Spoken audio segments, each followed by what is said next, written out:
para o seu coração. Deus tem uma palavra para você. Com Rodrigo Farias, no canal Discípulos Anônimos. Estamos em mais um dia de projeto. Hoje nós iremos estudar, aprofundar no capítulo 7 de Eclesiastes sobre os seguintes tópicos: a profundidade da reflexão no fim da vida, a sabedoria como mestre, as qualidades da sabedoria, as obras de Deus, os excessos da vida, a sabedoria, a justiça e as coisas amargas da vida.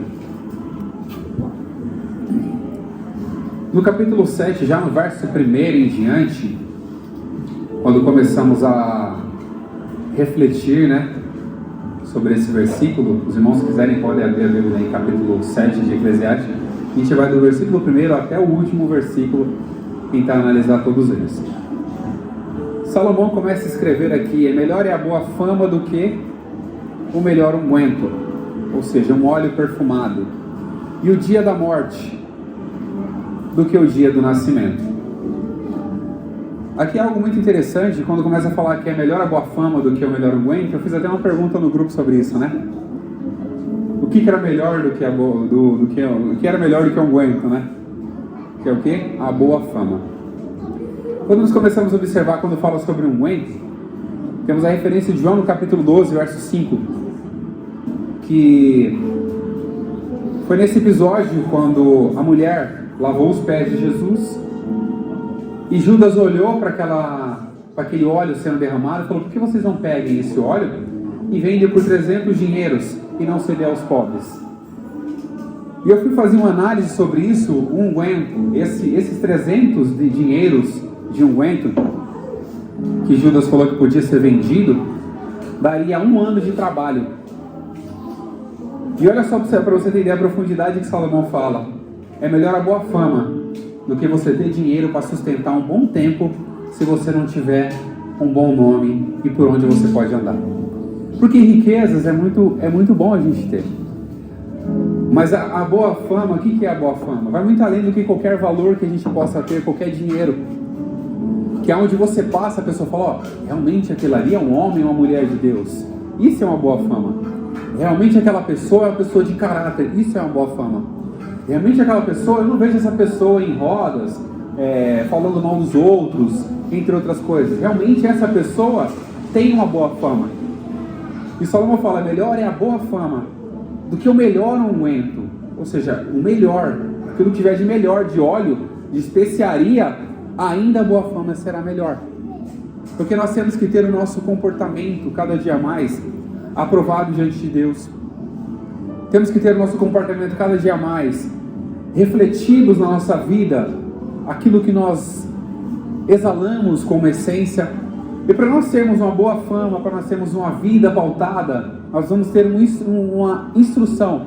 E a nossa instrução, o nosso meio de ser instruído é pela palavra. Para a nossa vida estar pautada, para a nossa vida estar alinhada com a presença de Deus, com as promessas de Deus, com a vontade de Deus. E nós vamos estar o quê? Alinhados com a palavra. E a boa fama vai ser gerado em nós. Mas não é uma boa fama para a gente achar que nós somos famosos, que somos melhores do que alguém. Não é essa boa fama. Mas é aquela boa fama que é algo bom que as pessoas geram de você, pensam de você e têm sobre você. E quando nós vamos para falar sobre a parte B deste versículo, e fala que o dia da morte do que o dia do nascimento de alguém. Por que Salomão falou sobre isso? O dia da morte seria melhor do que o dia do nascimento. No verso 2 a gente vai ter o quê? Melhor é ir na casa onde há luto do que na casa onde há banquete, porque naquele está o fim de todos os homens, e os vivos se aplicam ao seu coração. Salomão, quando começa a fazer essa análise, essa reflexão, porque ele fala que o dia é melhor estar na casa do luto do que estar na casa onde há banquete. Quando a gente se reúne para fazer um banquete, a gente não pensa, não reflete sobre a vida, não reflete sobre as situações, os problemas, entre outras coisas que nós precisamos cuidar.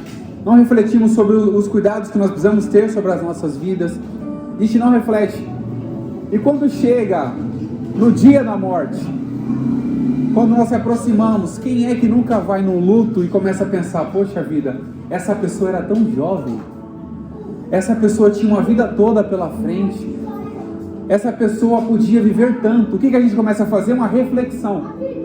E essa reflexão que a gente faz é sobre nós. Fala, poxa vida, será que eu estou vivendo a minha vida da forma que eu preciso viver? Será que eu estou vivendo a minha vida da forma que Deus quer que eu viva? O que eu preciso fazer da minha vida agora? Aí a gente começa a pensar, poxa vida, essa pessoa morreu com tal problema. Olha, eu preciso me cuidar sobre isso. É isso que Salomão está querendo falar para a gente. Que a nossa vida tem que ser uma vida de reflexões. Reflexões, aprofundamentos. Por isso que o tema fala a profundidade e a reflexão no fim da vida. Porque nós vamos refletir não só no fim da nossa vida, mas refletir enquanto nós temos ela. Saber aproveitar cada vez mais. Saber que o nosso corpo é um templo do Espírito Santo e precisa ser cuidado. Saber que aquilo que nós ouvimos pode afetar o nosso espírito, a nossa alma, e pode nos destruir aquilo que ouvimos de ruim. Então por isso que ouvir a palavra e a palavra de Deus aquece o nosso coração, anima as nossas vidas e faz com que a gente continue cada vez mais na presença de Deus que a gente acredita. Porque refletir no momento de um fim da vida é fácil. Agora nós precisamos refletir todos os dias. Eu sempre costumo dizer para qualquer pessoa, para conhecidos, para as minhas filhas, o dia que você acordar, não esqueça de agradecer a Deus pelo dia que você tem. Isso já é uma reflexão. Porque nem todos tiveram a mesma oportunidade que nós tivemos de acordar, de tomar o nosso café da manhã. Tem pessoas que não podem tomar um café da manhã, porque tem problema no intestino, tem algum problema de absorção de vitaminas e não pode tomar. Tem pessoas que não podem se alimentar. E só pelo fato de a gente poder pegar o nosso prato e colocar a nossa comida, já é um momento de reflexão para nós. E entender que Deus é poderoso e nós precisamos refletir sobre a misericórdia e a graça que Ele tem dado para a gente. O cuidado e a reflexão tem que ir muito além. Quando fazemos a nossa reflexão, temos que fazer a reflexão do quê? Da nossa vida espiritual, da nossa vida carnal. O que a gente está fazendo com o nosso corpo? O que a gente está fazendo com o nosso espírito? E quando começamos a fazer essa reflexão, nós começamos a aprofundar cada vez mais o sentido e valorizar a nossa vida. Quando você começa a valorizar a sua vida, você está dizendo para Deus, eu sei que o Senhor me criou e tudo que o Senhor faz é perfeito, eu não vou estragar o que o Senhor faz. Porque tudo que Deus faz é perfeito. O que deformou a gente? Foi o pecado. Tudo que Deus faz é perfeito. Então Deus deu a oportunidade de a gente poder o quê? Cuidar da nossa própria vida, da nossa saúde, do nosso corpo. Para quê? Para que a gente possa viver mais e viver com qualidade. Viver mais e viver bem. Então essa reflexão que Salomão faz a gente ter. Todos os dias, se a gente parar para analisar, fala, poxa vida, como a minha vida, eu pude abrir o olho esses dias. Isso já aconteceu comigo, quando a nossa vista está bem cansada, ela começa a ficar meio turva, né? Como começa a aparecer um monte de flash na nossa vista, é a vista cansada. Aí você começa a dar valor para a sua vista. Eu comecei a falar, Senhor, não deixa eu ficar cego não. Porque a gente só espera momentos ruins para a gente poder valorizar as coisas boas que nós temos. Tinha um saudoso pastor Roberto, ele sempre falava, esse movimento que nós fazemos, o robô precisa de mais de 7.000 programas para fazer. E nós temos essa capacidade de fazer isso, ó. A nossa mente controlando tudo aqui. Porque é um privilégio para a gente muito grande. Então essa é a reflexão que nós vamos fazer aprofundadamente, de forma profunda. E entender que tudo que nós fazemos e tudo que nós temos, há uma perfeição nisso, porque foi Deus que fez. Tudo que nós temos foi Deus que deu. Tudo que nós fazemos é porque Deus permite que nós façamos. E tudo que nós somos é que Deus é em nossas vidas. E no verso 3 ele começa a falar, melhor é a mágoa do que o riso. Porque com a tristeza do rosto se faz melhor o coração. Eu comecei a meditar sobre isso. Falei, mas como assim melhora a mágoa do que o riso? Porque se a gente está magoado, o que acontece? A gente não vai se sentir bem. Se a gente está sorrindo, automaticamente demonstra que a gente está bem. Por quê? Porque a mágoa faz a gente refletir sobre as nossas relações e os nossos valores e sobre nós. Quando estamos tristes, nós começamos a refletir. Quando estamos magoados com alguma coisa ou com alguém, nós começamos a avaliar, realmente essa pessoa pode ser um amigo para mim? Realmente essa pessoa pode ser uma amiga, um companheiro de batalha? Nós começamos a fazer essa reflexão. Então você pode observar que desde o primeiro versículo até agora que nós falamos, Salomão se aprofunda na reflexão da nossa vida. Nós refletimos no que nós fazemos de bom, no que nós fazemos de ruim. Refletimos sobre as nossas relações, sobre os nossos valores. Porque quando somos magoados, por quem depositamos a nossa confiança. Você vai ser magoado por uma pessoa que você não conhece? Não, você não conhece. Como é que ela vai te magoar? Agora, quando você deposita confiança em alguém, automaticamente aquela pessoa pode gerar o quê? Uma mágoa em você. Ela pode te magoar. Então aí que está a reflexão sobre as relações interpessoais, as relações humanas. Entender que nenhum ser humano, na sua essência, vai se tornar perfeito. Nenhum ser humano, na sua essência, vai poder falar tudo perfeito, tudo bom, tudo de qualidade. Porque o ser humano é falho na sua própria essência. Mas quando refletimos, eu sempre costumo dizer que quando há uma pessoa que vem falar pra gente de forma grosseira, de forma arrogante, inclusive em trânsito, ou até mesmo no trabalho, talvez aquela pessoa está com um sentimento tão revolto no coração, e não é contra você que ela está. Talvez ela não sabe lidar com aquilo, a primeira pessoa que aparece é você. Ela vai descontar em quem? Vai descontar em você. Isso acontece muito em relacionamento. A primeira pessoa que está perto é quem? É aquele que vai levar a culpa. A culpa é de quem? Do marido. É de quem vai levar a culpa? Tô brincando, tá, gente? A culpa... É quem sempre vai levar a culpa primeiro, porque as pessoas estão mais próximas.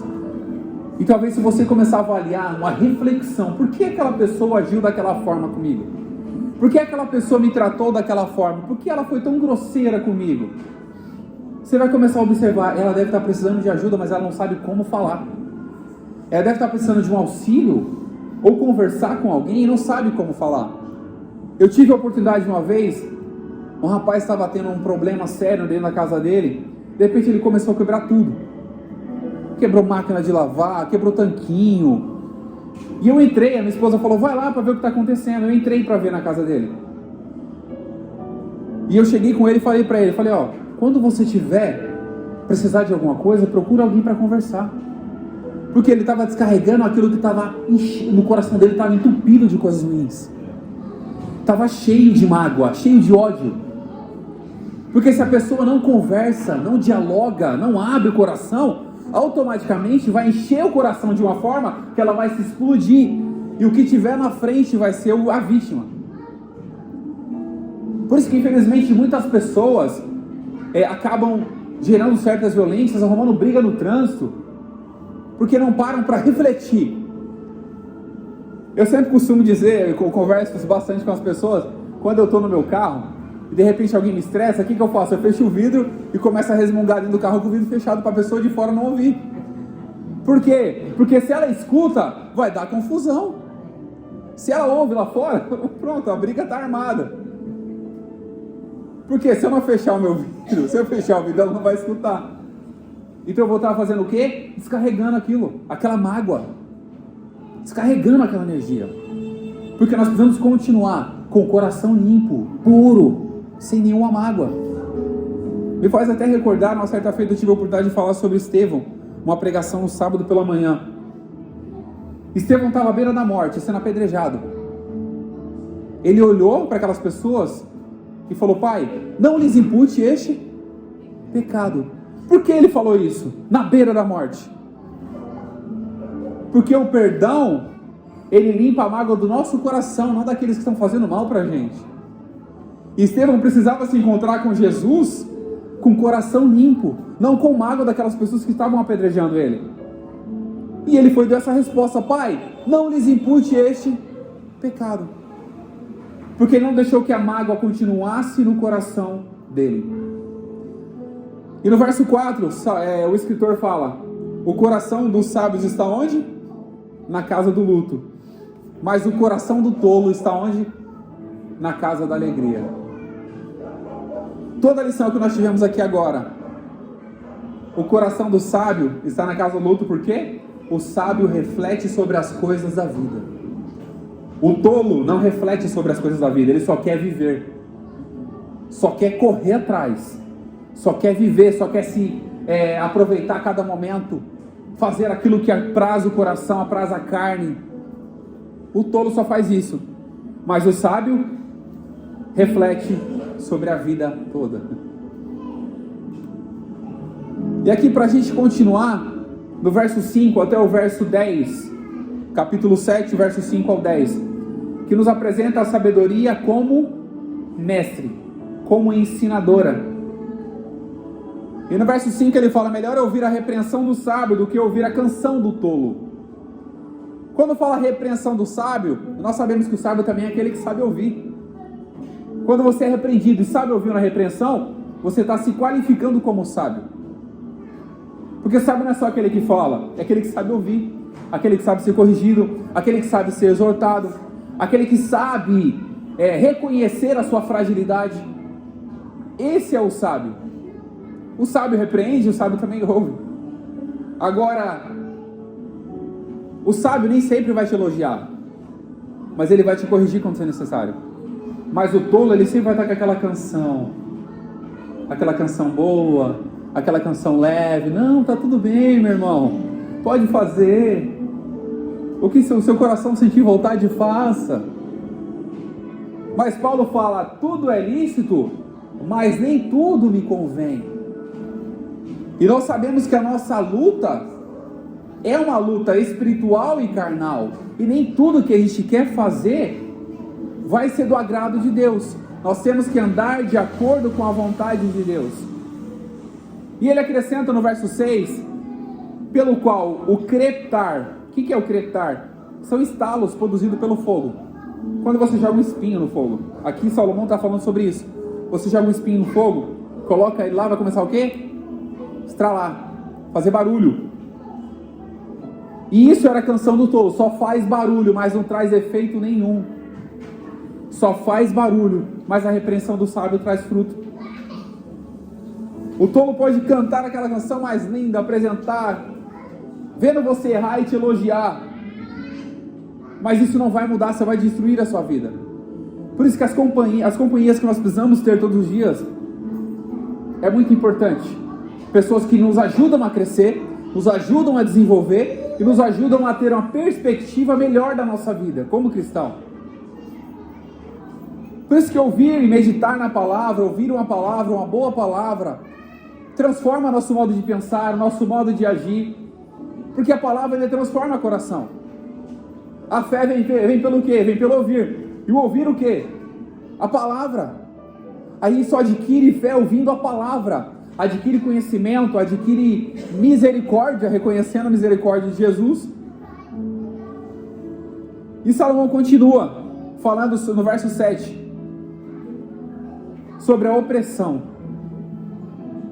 Ele falou que o sábio pode corrigir, repreender, e é melhor ouvir a repreensão do sábio do que a canção do tolo. Mas ele fala de algo muito arriscado, que é a opressão. A gente não pode confundir repreensão com opressão. Repreender é você corrigir alguém, oprimir é você apertar aquela pessoa até fazer mal para ela. E o escritor acrescenta algo muito interessante, porque a opressão pode fazer endoidecer até o sábio. E eu sempre tiro uma lição para mim: eu tenho que tomar muito cuidado, não só mostrar para as pessoas que a repreensão é perigoso, mas não ser um que repreende, que oprime, na verdade. Mostrar para as pessoas que a opressão é perigosa, mas não ser um que oprime. Porque isso nós temos que ter muito cuidado. Você pode corrigir alguém, pode alertar alguém, pode, mas você não pode querer oprimir aquela pessoa. E quando tiramos essa lição de opressão, nós sabemos muito bem que Nem o Espírito Santo oprime a gente. Ele convence você. Nem ele oprime. A pessoa mais sábia não vai te oprimir, ela vai te exortar e corrigir. A pessoa que ama você, ela vai te corrigir quando necessário e vai te elogiar também quando necessário. Mas não vai ser elogio quando você estiver fazendo alguma coisa errada, mas vai ser um elogio quando você estiver fazendo coisas certas. E no verso 8 ele fala: e o fim das coisas, é melhor o fim das coisas do que o princípio delas. Melhor é o paciente de espírito do que o altivo de coração e de espírito. Por que fala sobre paciência de espírito e altivez? Quando fala sobre paciência, todo mundo conhece o termo da palavra. Paciente é aquele que sabe esperar com calma, tranquilidade, sabe entender as situações. 2 homens subiram ao templo a orar, um fariseu e outro publicano. Isso aqui é uma parábola. O fariseu, estando de pé, orava consigo desta maneira: ó Deus, graças te dou porque não sou como os demais homens roubadores, injustos, adúlteros, nem ainda como este publicano. Essa foi a oração de um fariseu, homem da lei. E ele fala, e acrescenta ainda: eu jejuo 2 vezes na semana, dou o dízimo de tudo quanto possuo. O publicano, porém, de pé de longe, nem ainda queria se levantar os olhos ao céu, mas batia no peito dizendo: ó Deus, tem misericórdia de mim. Isso é o altivo de coração. Ele tenta se justificar diante de Deus e se acha melhor do que as pessoas. E foi essa parábola que Jesus utilizou.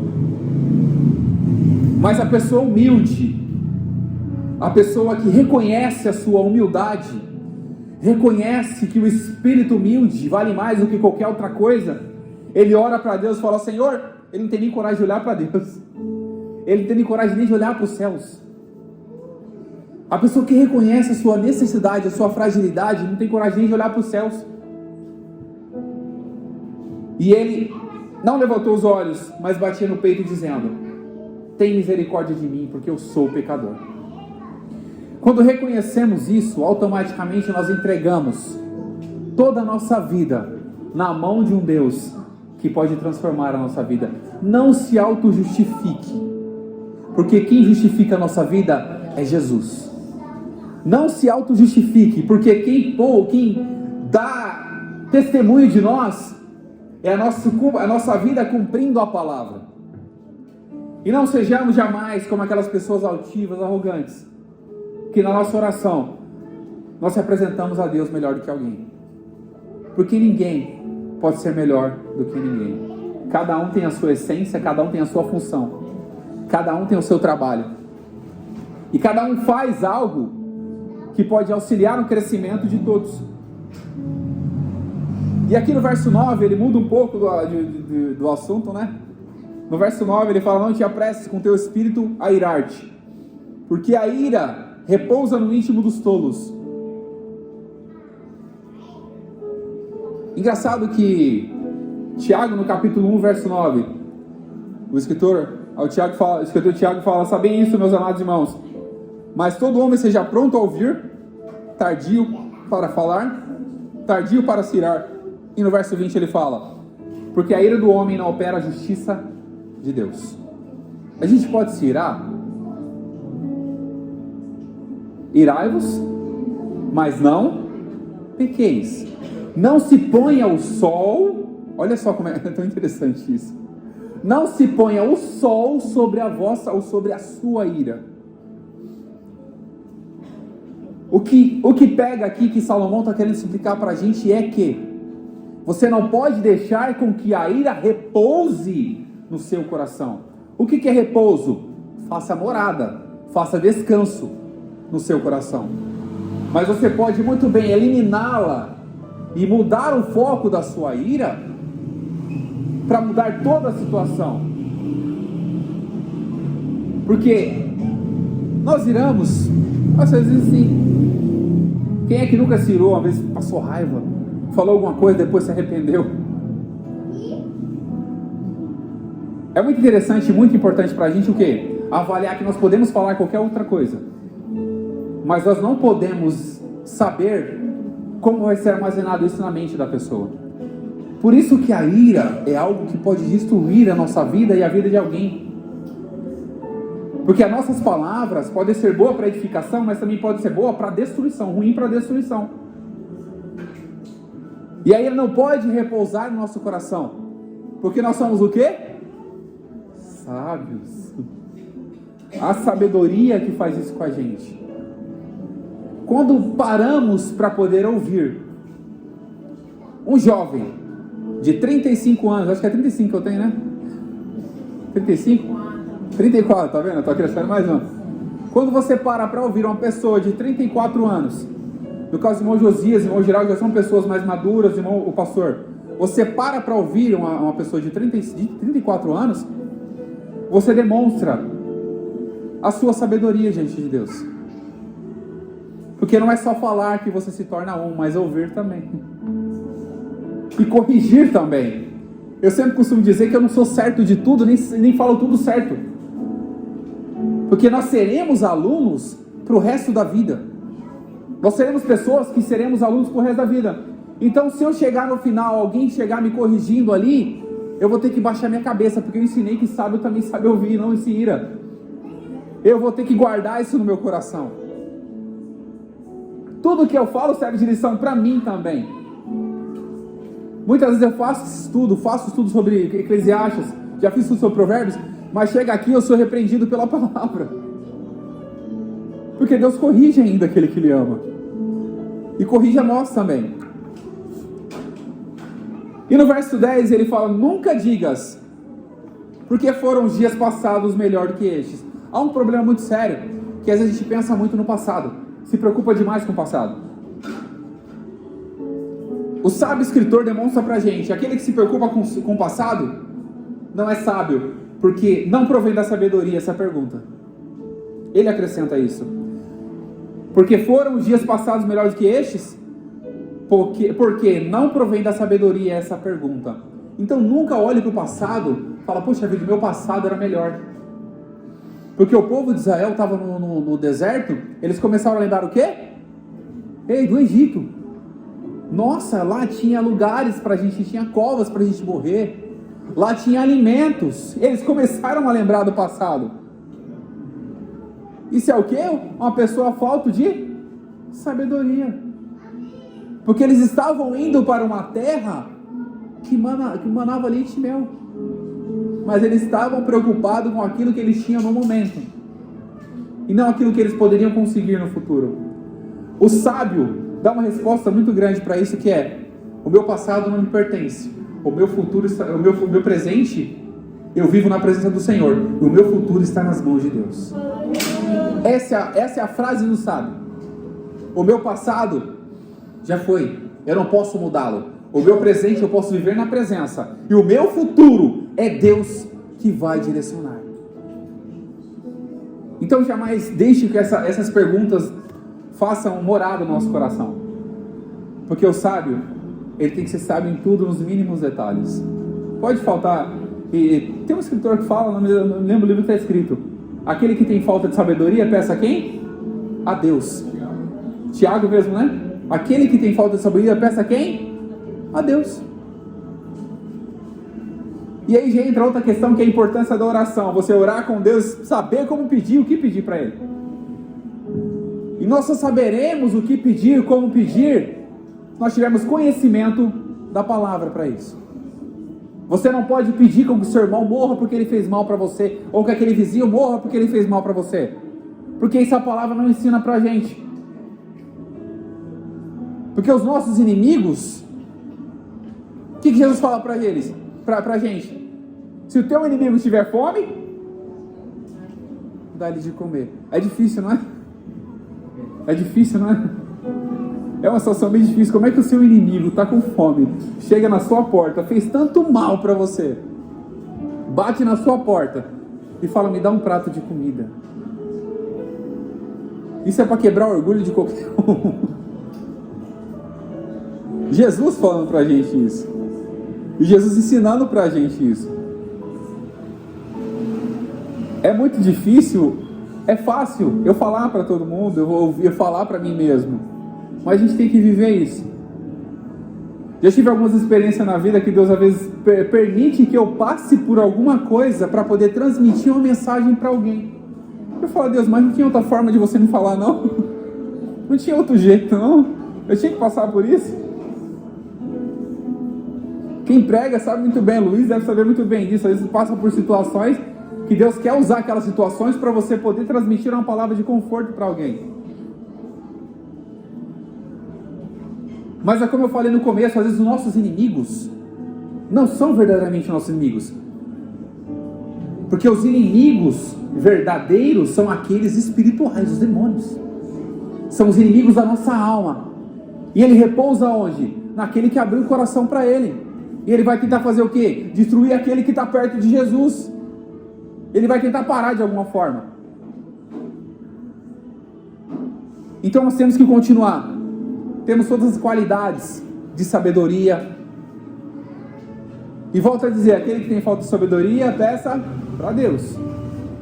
Ele vai dar, não vai lançar em rosto nada para você. Eu posso te dar alguma coisa, daqui a pouco eu cobrar. Falou, opa, eu te dei algo para você, mas você não está fazendo uso da forma que eu queria que você fizesse. Deus, ele te dá. E não vai cobrar nada de você por isso. Não vai lançar no seu rosto. Fala, você tinha que fazer desse jeito, desse jeito. Não. Ele te deu sabedoria, te deu conhecimento, te deu autonomia para poder fazer aquilo conforme a vontade dele. Porque já está escrito. Toda palavra escrita está escrita nos nossos corações, porque nós lemos ela e guardamos nela o nosso coração. Para quê? Para não pecar contra Deus. Então nós temos que entender que todas as qualidades nós precisamos ter. Temos defeitos, temos falhas. Todo ser humano tem defeito e falha. É como aquelas pessoas que estavam todas com pedras nas mãos, e de repente a mulher pega num próprio ato de adultério e se apresentou diante de Jesus. Jesus, em silêncio. Eles insistiram tanto, e Jesus falou, aquele que não tem pecado, que atire a primeira pedra. Eu acredito piamente, os irmãos podem até conversar comigo depois, que Jesus deu tempo para eles refletirem sobre a vida deles. Jesus não respondeu da primeira vez que eles perguntaram. Mas quando eles insistiram, e Jesus respondeu, falou, aquele que não tem pecado, que seja o primeiro que atire a pedra. Muitas pessoas costumam dizer que Salomão era o homem mais sábio. Mas quando você lê a história de Jesus, quando você lê os evangelhos, quando você faz uma análise, não tem como se comparar a sabedoria de Jesus em todas as situações que ele passou. Era um homem tão sábio, mas tão entendido, douto na palavra, ensinador, se preocupava em poder ensinar as pessoas, conduzir as pessoas. E a maioria das palavras que foram faladas por Jesus traz um efeito, todas as palavras faladas de Jesus traz um efeito muito grande nas nossas vidas. E aqui a gente vai falar agora sobre as qualidades da sabedoria. Tão boa é a sabedoria como a herança, e delas tiram o proveito os que veem o sol. Quando fala os que veem o sol, está falando de quem? Da gente, né? Dos vivos. Nós que estamos aqui. O sol já foi, a gente já viu o sol. Agora está vendo a lua. Todos que veem o sol. E a sabedoria serve o quê? Como herança. O que é uma herança? É uma pessoa que deixa algo para a gente. A sabedoria é como uma boa herança. Tão boa é a sabedoria como herança. Ou seja, você herdar a sabedoria é muito maravilhoso para a sua vida. Porque pode fazer com que você conduza a sua vida da melhor forma possível. Para não destruir a sua vida ou a vida de alguém. Porque eu posso falar e uma palavra pode desanimar o coração de alguém. Mas eu posso falar e com uma palavra eu posso fazer com que aquela pessoa mude totalmente o pensamento dela e a direção que ela iria. Então a herança da sabedoria é muito vantajoso para a gente, você herdar a sabedoria. Herdar o conhecimento. E nós herdamos de quem? De Deus. Porque a sabedoria serve como defesa. Como defesa serve o dinheiro. Aqui existe uma observação que eu vou fazer daqui a pouco. A sabedoria serve como defesa. Eu vou usar o exemplo do carro que eu falei. Vou usar o exemplo do carro. Se fosse uma pessoa tola, o que ela faria? Abaixaria o vidro e começaria a xingar. O sábio faz o quê? Sobe o vidro e fala, vou falar comigo mesmo. Eu vou questionar a mim mesmo. Porque é uma defesa. A sabedoria como a nossa defesa. Ela está defendendo a gente. Você refletir, raciocinar, conscientizar, você está se autodefendendo. É isso que a sabedoria faz. E por que o escritor fala que como defesa serve o dinheiro? Porque o dinheiro pode te defender em alguns aspectos. Quais? Por exemplo, se eu sou uma pessoa que estou jurada de morte, alguma coisa do tipo, o que eu vou fazer? Eu vou contratar um segurança. Pode servir como defesa. Mas o que Salomão acrescenta? Mas a excelência do conhecimento e da sabedoria dá vida ao seu possuidor. Eu tenho segurança, mas eles não me dão vida, eles protegem a minha. Mas a sabedoria faz o contrário. Ela não só protege a minha vida, não só como defesa, mas ela me dá vida para continuar. Porque ser sábio é isso, você ter vida, você viver, refletir, raciocinar. Porque a vida é muito mais do que a gente raciocina. Cada órgão que funciona no nosso corpo, é algo incrível.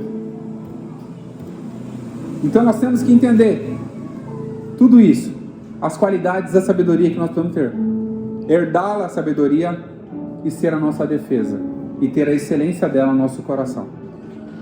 Aqui a gente vai falar sobre as obras de Deus. Capítulo 7, verso 13 ao 14. Atenta para as obras de Deus, porque quem pode endireitar o que ele fez torto? Aqui nós reconhecemos totalmente a onipotência de Deus, porque fala quem pode endireitar, quem pode mudar aquilo que ele fez? Ninguém pode mudar. O que Deus faz, está feito. Você pode querer mudar alguma coisa? Deus fez você. Você pode querer com que o seu coração ficasse aqui no baço? Você pode querer falar, eu cansei do meu braço aqui no lugar, vou colocar no lugar da minha perna. Você pode fazer isso? Não. O que Deus fez está feito. Então quando nós começamos a compreender as obras de Deus, nós entendemos que tudo que Ele faz está feito. Salomão pode até considerar como torto, que ele fala, poderá endireitar o que ele fez torto? Porque se ele fez torto é porque tem que ficar torto. Porque para ele está feito.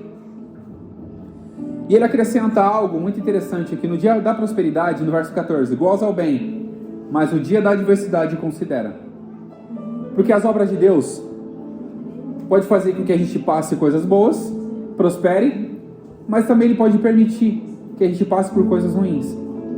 Porque também Deus faz esta em oposição àquela, para que o homem não descubra que há de vir depois deles. Porque tudo que Deus faz é perfeito. O homem, para viver o bem, foi Deus que fez. O homem, para passar por dificuldades, foi Deus que permitiu. Já pensou a pessoa só viver de alegrias? É algo tão interessante refletir sobre isso, porque só sabe o verdadeiro sentido da alegria quem um dia passou por quê? Por tristeza. Só sabe reconhecer a alegria de verdade quem um dia passou por tristeza. Só sabe o valor de ter uma alta de hospital quem um dia teve o quê? Internado. Só sabe o valor da liberdade quem o quê? Está preso. Então existe esse meio termo. E nós precisamos de meio termo para impulsionar a nossa vida. Em Salmos, se não me engano foi Davi que fala isso. Deus é Deus dos montes e também dos vales. Você pode estar no vale, Deus vai continuar com você. Você pode estar lá em cima, Deus vai continuar com você. O importante para a gente é reconhecer que Deus está conosco em todo momento, em todo tempo e sempre guardando as nossas vidas. Porque nós não sabemos o que virá depois de amanhã, daqui 1 hora, daqui 2 horas. Mas Deus já sabe. Então Ele está preparando você e preparando a igreja para um dia encontrar com seu Filho na glória. Aqui fala sobre os excessos da vida. Excesso é algo muito perigoso. Eu sempre costumo dizer, excesso de coisas boas é perigoso e excesso de coisas ruins também é perigoso. No verso 15, eu vou ler tudo aqui, depois a gente comenta. No verso 15, capítulo 7, tudo isso vi nos dias da minha vaidade. Há justo que perece na sua justiça, e há ímpio que prolonga os seus dias na sua maldade. O justo pode sofrer na sua justiça, pode morrer. E o ímpio pode prolongar a sua maldade. E Salomão acrescenta, não sejas demasiadamente, ou seja, excessivo, justo, e demasiadamente sábio, ou excessivamente sábio, porque te destruirás a si mesmo. Não seja demasiadamente, ou seja, excessivo, ímpio, e não sejas louco, porque que morrerias fora do seu tempo. Porque bom é que retenhas isto, e também daquilo, não retires a tua mão, porque quem teme a Deus escapa de tudo isso. Porque nós temos que tomar cuidado muito com o excesso. Ele traz dois paralelos. A justiça. Porque nós temos que tomar muito cuidado. Eu sempre tenho comigo, tinha um pastor que eu acompanhava muito na internet. E eu achava as pregações dele tão duras, mas tão duras, mas tão duras. Aí uma certa feita eu tive a oportunidade de conversar com meu tio. Falei, nossa, eu acho ele tão duro. A pessoa dura demais. Ela esconde alguma coisa, ou tenta encobrir algo. Porque ela quer ser certo demais, ou ser justo demais, e acaba o quê? Se prejudicando. Se destruindo a si mesmo, que é o que o escritor fala. Porque te destruirás a ti mesmo. Porque eu não sou dono do saber. Quem é que conhece todas as letras? Quem é que conhece a Bíblia de ponta a ponta e sabe narrá-la? Ninguém. Por isso que Salomão fala para a gente, não seja demasiadamente justo.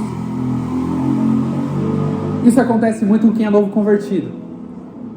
Tinha um jovem que veio comigo aqui para a igreja esses dias, aí ele viu um rapaz que entrou de boné na igreja.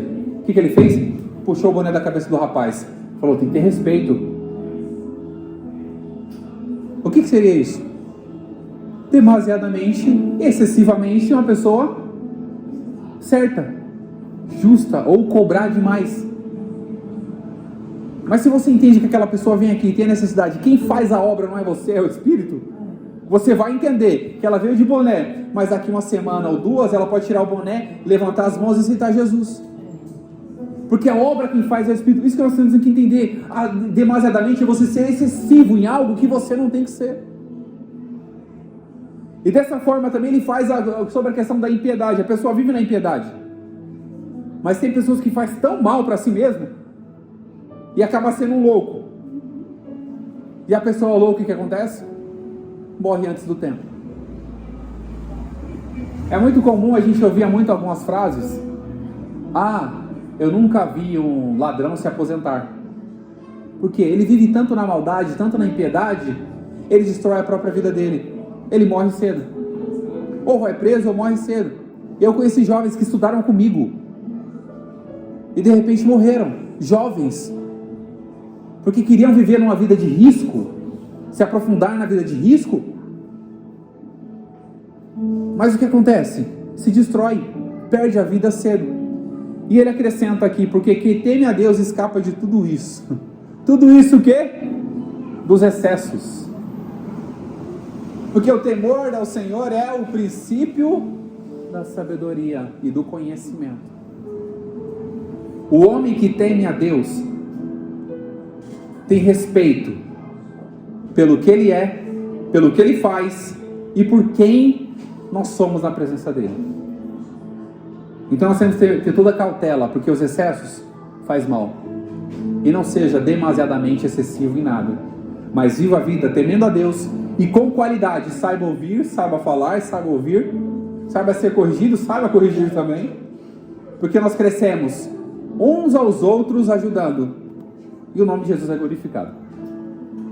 Sabedoria e justiça. Vou adiantar aqui para a gente poder ganhar tempo, tem as perguntas ainda. Verso 19, capítulo 7, verso 19 ao 25. A sabedoria fortalece ao sábio, mais do que 10 poderosos que haja na cidade. Quando fala poderosos aqui, tem versões que falam governadores, né? Pessoas importantes. Por quê? Porque a sabedoria tem a sua essência. A sua essência. E ela faz com que o sábio seja fortalecido, coisa que 10 poderosos não têm a capacidade de fazer. Podem ter homens, autoridades, homens da lei, ele não vai conseguir fortalecer a sua vida como a sabedoria vai fazer. Pode ter homens inteligentes, doutos em conhecimento, formados em 10, 4, 5 academias de letras que seja, formado no exterior, ele não vai poder trazer para você o conhecimento que a sabedoria de Deus pode te dar. Por quê? Porque é só Deus que traz isso para a gente e nos ensina a ser fortalecido pela sabedoria. O verso 20, na verdade, que não há homem justo sobre a terra. Por que não há homem justo? Porque nós somos justos. Nós somos o quê? Justificados. Por quem? Por Jesus. Nós somos justificados. Jesus chegou diante do... Vou dar um exemplo aqui de um tribunal. Jesus chegou diante daquele tribunal, não está escrito na Bíblia, estou dando exemplo, tá?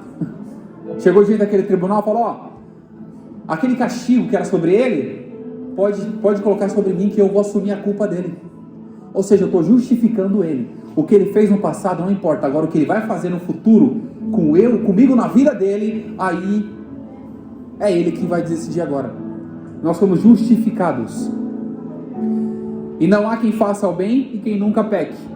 Aquele que diz que não tem pecado já pecou. Aquele que diz, fala, eu sou uma boa pessoa, eu faço caridades, eu sou um homem. Irmãos, tome cuidado sempre com o excesso. Volta o tema do excesso. Excesso é perigoso. Nós temos que ter o quê? Moderados. Nós somos o quê? O sal da terra e a luz do mundo. Se você encher de sal a comida, vai fazer o quê? Ninguém vai comer. Esses dias eu fiz um frango para fazer o quê, minha senhora? Um bom pão. Eu comi o pão com os frangos salgado. Meu Deus, que agonia. Eu tomei uns 3, 4 copos de água. Não desce, eu comi 2 pedaços, depois não quis mais. Esse é o princípio da moderação. Nós temos que ter o quê? Equilibrados. Agora sem sal. Aí ia ser difícil comer, né? Já pensou um pão sem sal, um frango sem sal? Não vai descer nada. Vai ser difícil. Agora quando está bem temperado, aí é coisa diferente. Quando está bem temperado, aí é diferente. No verso 21, tampouco apliques o teu coração a todas essas palavras que disserem. Aqui nós falamos sobre o cuidado de ouvir tudo. Nós temos que ouvir de tudo, retende o bem. Tem pessoas que vão falar mal pra gente. Tem pessoas que vão cutucar a gente. É verdade, Moderna. Tem pessoas que vão cutucar a gente. Mas o que acontece? A gente tem que tomar muito cuidado com o que a gente ouve. Paulo escrevendo aos Coríntios diz, as más conversações corrompem o quê? Os bons costumes. Nós temos que tomar muito cuidado com todas as palavras que se disserem, para que não venhas ouvir o teu servo e amaldiçoar você. Aqui fala sobre servo, mas a gente ouvir tanta palavra, a gente vai começar a amaldiçoar as pessoas, porque falar mal de alguém é muito fácil. E o que a mente gera pra gente? É muito incrível, parece que é uma coisa muito doida. Eu vou falar mal da Carla, falo, nossa, a Carla é chata. O que você vai entender? Toda vez que você vê a Carla é o quê? Não que você seja. A gente vai criar isso. É automático. O ser humano cria registra na memória automático. Você tira os bons olhos. Por isso que muitas pessoas falam que aquela primeira impressão é que fica. Meu, se a pessoa chegou aqui a primeira vez, eu falei mal dela para alguém, pronto, aquela pessoa vai odiar aquela pessoa pro resto da vida, enquanto ela não conhecer. Então, antes de qualquer coisa, antes de ouvir qualquer palavra, conheça as pessoas, conheça a si mesmo e não dê ouvidos.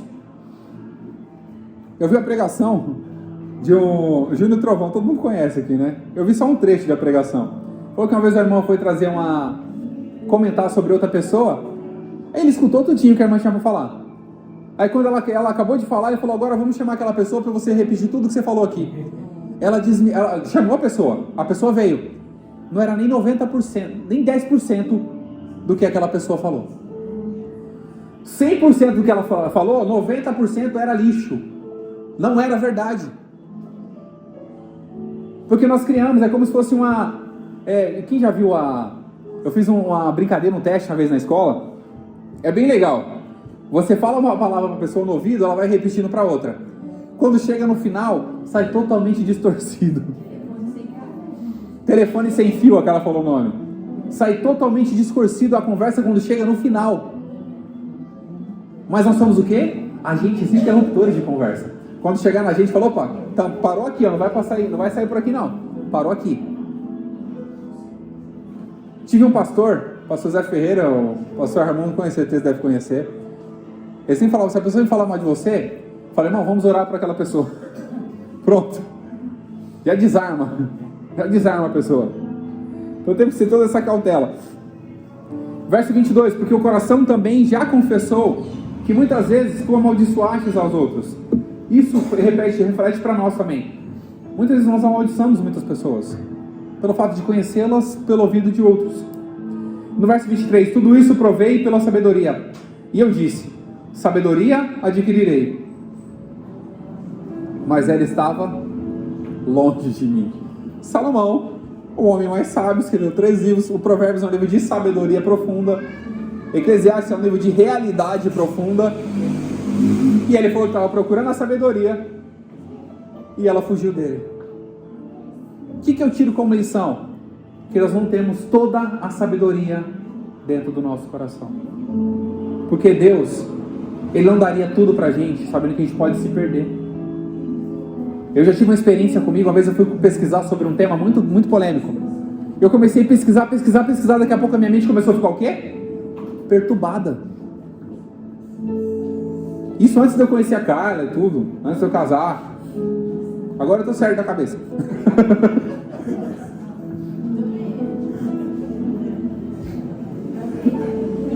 Antes de conhecer a Jerusalém também, agora... Então a gente tem que ter muita cautela, é sempre sobre a dosagem. Porque a sabedoria, toda a essência da sabedoria, toda a sabedoria não vai estar sobre uma pessoa. Porque a sabedoria, ela tem o quê? Ampla margem, ela pode alcançar todos, cada um na sua essência. Ela pode alcançar todos. E que Salomão procurou tanto, correu atrás da sabedoria. Quando ele chegou no final do caminho, ele falou, eu não encontrei ela. Olha só para você ver como é interessante. E quando eu comecei a estudar sobre Eclesiastes, fazendo esse projeto, eu percebi que era algo tão profundo. Falei, meu Deus, como é que eu vou entender a mente de Salomão, que tão sábio desse jeito? Porque ele é muito profundo. O Luiz sabe muito bem disso. Eclesiastes é um livro muito profundo. Eu estou preocupado com chegar ao capítulo 11. Lança o teu pão sobre as águas. Aí o negócio vai estreitar. Mas vamos continuar aqui. Verso 24. O que já sucedeu é remoto e profundíssimo. Quem o achará? Salomão está relembrando a gente. O que já sucedeu é remoto. Já passou. Já foi. É profundo, mas já passou. Quem o achará? Então não fique procurando, cavando poço em coisas do passado. Mas saiba construir o futuro. E nós só construímos o futuro na presença de Jesus, diante da palavra, diante do amor, da caridade. Verso 25. Verso 25. Eu apliquei ao meu coração para saber e inquirir, e buscar a sabedoria e as razões das coisas, e para conhecer a impiedade e insensatez, o que a justiça é loucura. Salomão se aplicou o coração à sabedoria, ao conhecimento, adquiriu sabedoria, buscou o conhecimento, para tentar entender a razão de algumas coisas. E ele entendeu uma coisa muito simples, que a insensatez e a impiedade é loucura. A insensatez, a impiedade e a estultícia é loucura. Sabe, você sabe também para fazer, para descobrir isso? Precisava um pouquinho, né? Para a gente entender que as pessoas agem de certas formas, porque a insensatez e a impiedade estão tomando conta do coração delas. A impiedade e a insensatez estão dominando o coração delas. Mas nós sabemos que Deus ainda tem obras perfeitas para fazer na vida de todo mundo, independente de quem seja. Jesus morreu por toda a humanidade. O fato de acreditar no sacrifício de Cristo depende da pessoa, mas Jesus morreu por toda a humanidade. E aqui, para a gente finalizar, as coisas amargas da vida. Aqui é um tema, eu não vou me aprofundar muito no tema, que é um pouco polêmico, mas eu vou tentar dar uma pincelada. Fala sobre as coisas amargas da vida, do verso 26 a 29. Salomão fala que ele achou uma coisa mais amarga do que a morte. A mulher cujo coração são redes e laços, cujas mãos são mataduras, e quem for bom diante de Deus escapará dela, mas o pecador virá a ser preso por ela. Salomão, no fim da sua, já escrevendo Eclesiastes, quase no fim da sua história, quantas mulheres ele teve? E quantas concubinas? Acho que foi... Não, acho que era 700 e 300, né? 700 e 300. É o total de 1.000. Esse é o total de 1.000. 600 concubinas e 301 mulheres. Ó, 1.001, né? 1.001. 1.001 utilidades.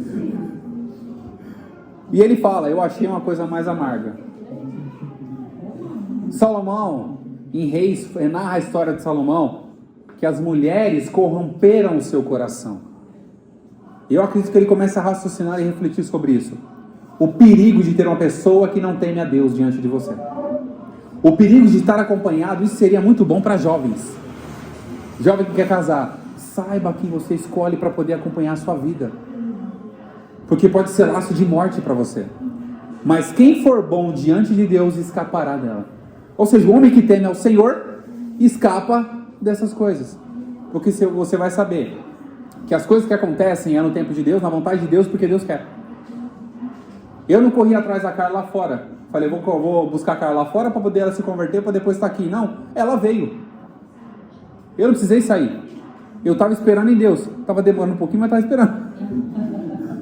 Às vezes eu ficava preocupado. Falei, completou 21 anos.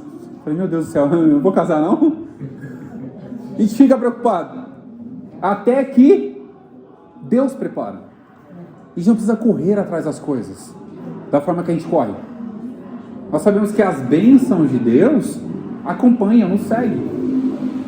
Porque se nós estivermos na presença, no alicerce, na palavra, na vontade, então isso acompanha a gente. No verso 27, vedes aqui, isto achei, diz o pregador, conferindo uma coisa e outra para achar a razão delas. Salomão, na sua sabedoria, sempre tentava achar razão para as coisas. No verso 28 ele fala, qual ainda busco a minha alma, porém ainda não achei.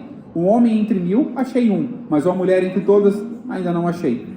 No verso 29, eis aqui, o que tão somente achei, que Deus fez o homem reto, porém eles buscam muitas coisas. Tem versão que fala muitas coisas, astúcias, né? Aqui a versão fala astúcias, mas tem versão que fala muitas coisas. O que Deus fez? O homem reto, mas ele busca muitas coisas. E foi o que Salomão fez, ele buscou tanta mulher. Ele tinha muita coisa, ele tinha muita mulher. E automaticamente, elas corromperam seu coração. E chegando no fim da sua história, quase perdido, que eu acredito que Salomão foi salvo, mas assim, é uma discussão que a gente vai levar no último capítulo, de verso 12, capítulo 12. Amém? E aqui a gente vai encerrar esse assunto. Eu espero que tenha sido muito edificante para os irmãos, para as irmãs. E Deus abençoe a presença de cada um.